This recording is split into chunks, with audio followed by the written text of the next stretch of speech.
৯ রানে ৬ উইকেট, তবুও জয় দিয়েই সিরিজ শুরু করলেন টাইগাররা।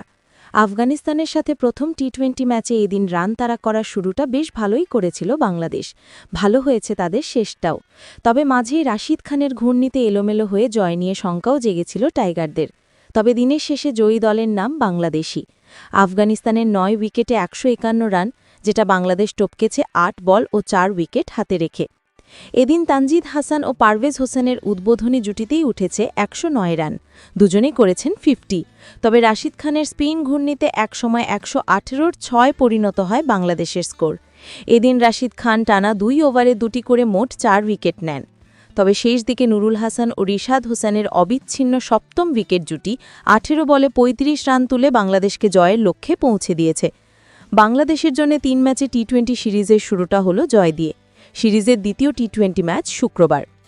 খেলাটা শেষ ওভার পর্যন্ত নিতে দিলেন না নুরুল ও রিশাদ জুটি। ১৯তম ওভারে বোলিংয়ে এসেছিলেন আজমাতুল্লাহ ওমরজাই। প্রথম বল লং অন দিয়ে এবং দ্বিতীয় বলে থার্ড ম্যান দিয়ে ছক্কা মারেন নুরুল।